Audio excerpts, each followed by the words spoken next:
Hello everyone, एक बार फिर से आप सभी लोगों का वेलकम है हमारे यूट्यूब चैनल पर। और आज की इस वीडियो में मैं आपको बताने वाला हूँ एक ऐसे टॉपिक के बारे में जो कि बहुत ज़्यादा यूज़फुल हो सकता है आपके लिए, अगर आप अपने 10th स्टैंडर्ड में या फिर 11th क्लास में या फिर आप अपने 12th परस्यू कर रहे हैं, या फिर अगर आपके घर में कोई मतलब बच्चा है जो कि 10th में है, 11th में या फिर 12th में है, तो आप उनको ये चीज़ रेकमेंड कर सकते हैं। ठीक है, so from my personal experience I want to talk about this topic. ठीक है, तो होता क्या है कि कई सारे स्टूडेंट्स होते हैं जो कि इस एज में होते हैं, जब 10th 11th 12th, तो हमारे जो पेरेंट्स होते हैं, ठीक है, जो भी गार्जियंस हमारे फैमिली में होते हैं जिनके अंडर हम ये जो अपनी एजुकेशन है वो परस्यू कर रहे हैं, तो उनका एक कंसर्न रहता है कि जब भी एक बच्चा जो है वो 10th में पहुंचता है या 11th में या 12th में, तो जो पेरेंट्स हैं वो सोचते हैं कि आगे हमें इनको कौन सी एजुकेशन प्रोवाइड करवानी चाहिए ताकि इनका जो फ्यूचर है वो सिक्योर रहे।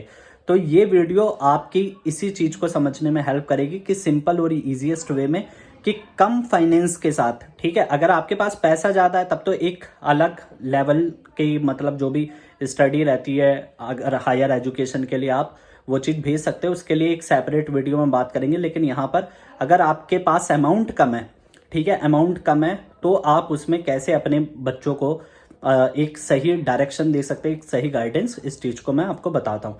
तो जैसे मान लीजिए आपका बच्चा जो है वो 10th स्टैंडर्ड में है। अब ये जो वीडियो है ये दोनों के लिए, भले ही आप अपने बच्चे को किसी पब्लिक स्कूल में पढ़ा रहे हैं, प्राइवेट में पढ़ा रहे हैं, गवर्नमेंट स्कूल में पढ़ा रहे हैं, ठीक है, बिल्कुल ही जो गवर्नमेंट स्कूल होता है जहाँ पर फीस आपको नहीं पे करनी होती है, ऐसे भी तो भी उनके लिए भी ये बहुत ही अच्छे से काम करेगी ये स्ट्रैटेजी। और इवन ये गवर्नमेंट स्टूडेंट्स के लिए ज़्यादा मतलब बेहतर मैं रेकमेंड करूँगा कि ये स्ट्रैटेजी हो सकती है।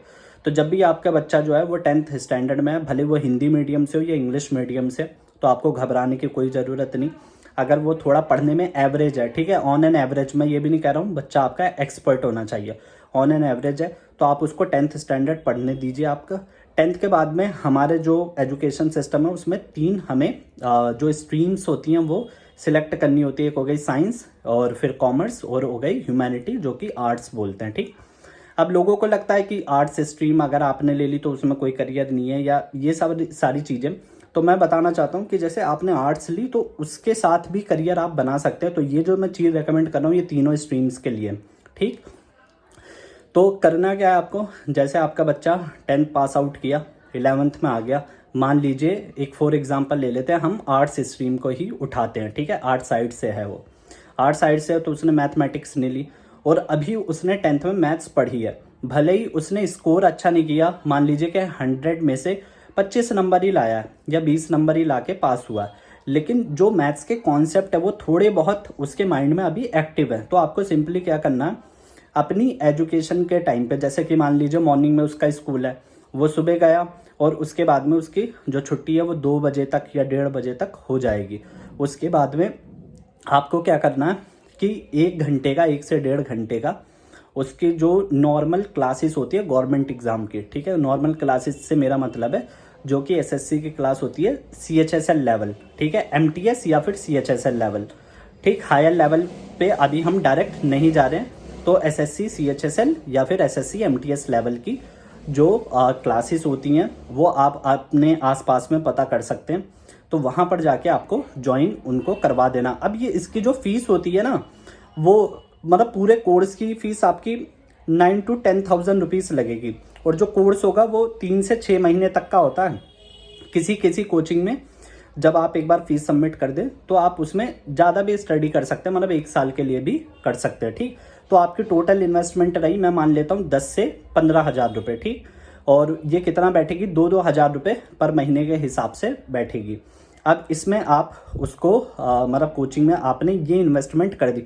अब ये एक परमानेंट इन्वेस्टमेंट हो गई, ऐसा नहीं है कि आपको हर 3 महीने या हर 6 महीने में आपको देना ही है।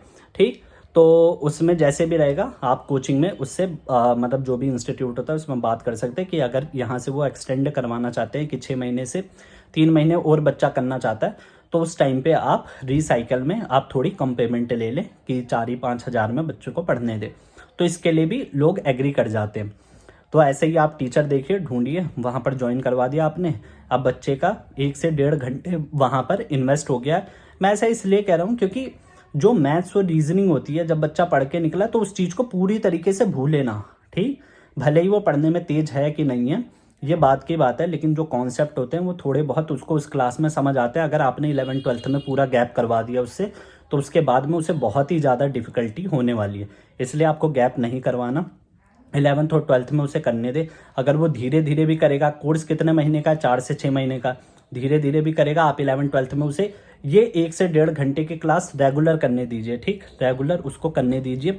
दूसरी चीज़ बस आपको ध्यान क्या देना कि 15 दिन में या फिर 1 महीने में आप उनके जो भी मतलब जो बच्चा जहाँ पर पढ़ रहा है जाके इंस्टीट्यूट में एक बार आप बात करके आएँ। भले ही आप जो पेरेंट्स हैं, ठीक है, वो पढ़े लिखे ना हो, फिर भी टीचर के पास जाएं, टीचर से बात करें कि जो हमारा बच्चा है जिसका एडमिशन हमने करवाया, पढ़ाई कर रहा है, तो वो पढ़ाई पे ध्यान देता है या फिर क्या खामी है, किस चीज़ में मतलब पीछे है।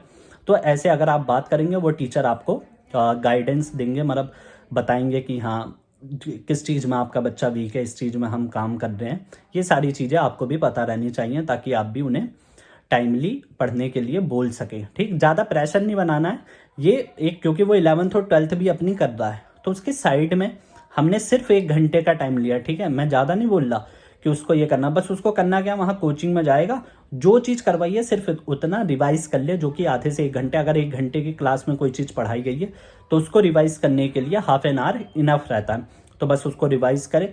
यही प्रोसेस आपने क्या करवाया, 2 साल तक करवाया, उसके 12th तक। जब वो 12th में आएगा ना, तो उसका लेवल ये हो चुका होगा, जो भी आफ्टर 12th एग्ज़ाम कंडक्ट करवाती है गवर्नमेंट, तो वहाँ के लिए वो बहुत ही ज़्यादा स्ट्रॉन्ग हो चुका होगा, ठीक। और ये चीज़ उसे खुद भी रियलाइज़ नहीं होगी। तो ये क्या होती है, ये एक गाइडेंस है जो कि आपने गाइडेंस दी, थोड़ा थोड़ा थोड़ा थोड़ा, जैसे हम एक मनी काम करते हैं ना, थोड़ा थोड़ा इन्वेस्ट करते हैं, एक टाइम के बाद ज़्यादा हमें पैसे देखने को मिलते हैं। इसी तरीके से ये भी स्टेप है कि अगर आप अभी थोड़ी थोड़ी गाइडेंस बच्चे को देंगे तो एकदम से प्रेशर नहीं बनाना पड़ेगा। तो जब वो 12th कर ले अपनी कंप्लीट, अगर फिजिकली वो फिट है, फिजिकली एक्टिविटी इसमें अच्छा है, तो आप उसको डिफेंस के लाइन में करवा सकते हैं, जैसे कि CRPF होते हैं या फिर पुलिस के फॉर्म होते हैं, यूपी पुलिस हो गई, दिल्ली पुलिस हो गई, इसमें आप ज्वाइन के लिए कर सकते हैं, क्योंकि एग्ज़ाम जो होता है वो कंपैरेटिवली ईजियर होता है, ठीक। ये चीज़ अगर आप ऑब्जर्व करेंगे तो देख लेंगे। और फिर SSC MTS बता दिया, CHSL बता दिया, ठीक। और उसके बाद में जैसे मान लीजिए MTS में हो गया, अब MTS में हो गया उसके, और या फिर किसी पुलिस में ज्वाइन कर लिया, उसके बाद में जब वो उसी स्टडी से जुड़ा हुआ है तो वो खुद समझने लगेगा कि मेरे को इस लेवल से उठने के लिए कौन सी पढ़ाई करनी चाहिए। थोड़ी सी वो अपनी स्टडी को अपग्रेड कर लेगा। जैसे मैंने बताया CHSL कर रहा था, अब वो CGL की तैयारी करने लगेगा, क्योंकि सब्जेक्ट ऐसा होगा लेकिन थोड़ा सा डीप चला जाएगा, ठीक। तो उसके बाद में इस तरीके से उनकी जो जॉब हो गई एक सिक्योर हो जाएगी 12th कंप्लीट करते ही। ज़्यादा से ज़्यादा मैं तो कहता हूँ, अगर 12th कंप्लीट करते ही इमीडिएटली भी जॉब नहीं लगी तो विदिन 1 ईयर उसकी लग जाएगी, क्योंकि 2 साल से तैयारी कर रहा है, धीरे धीरे धीरे कई सारी चीज़ें उसके दिमाग में बैठ चुकी हैं। 1-2 साल हद से हद ओढ़ लेगा बस, और उसके बाद में उसकी एक जॉब सिक्योर हो जाएगी। एक जॉब सिक्योर होने के बाद वो जो भी चाहता है वो ईजिली अचीव कर सकता है, क्योंकि अब उसको फाइनेंशियली सोचने की ज़रूरत नहीं है, स्ट्रेस लेने की ज़रूरत नहीं है। एक प्रॉपर गाइडेंस के साथ उसको जॉब सिक्योर हो गई, फैमिली भी जो है फैमिली भी खुश हो गई, और बच्चा भी अपनी एक अच्छी सेटिस्फाइड लाइफ गुजारने लगेगा और अपने आप को टाइम के साथ अपग्रेड कर सकता। तो इस स्ट्रैटेजी के साथ अगर आप काम करेंगे, ठीक है, चाहे ये वीडियो स्टूडेंट देख रहा हो या उनके पेरेंट्स, तो आप ज़रूर इस पे एक बार सोचें, ठीक है, और इसको इम्प्लीमेंट करके देखें तो रिजल्ट ज़रूर आएगा, ठीक। So thank you so much. और अगर आपकी भी कोई रिकमेंडेशंस हो या फिर कोई चैलेंज हो या फिर मैंने जो बोला उसमें अगर आप कुछ ऐड ऑन करना चाहते हैं तो कमेंट बॉक्स में ज़रूर मेंशन करें। Thank you so much. और अगर वीडियो आपको अच्छी लगी हो लाइक करें, ज़्यादा से ज़्यादा लोगों को शेयर करें, और आप बता भी सकते हैं नेक्स्ट वीडियो में किस टॉपिक पे हमें बात करनी चाहिए। So thank you so much and have a wonderful day.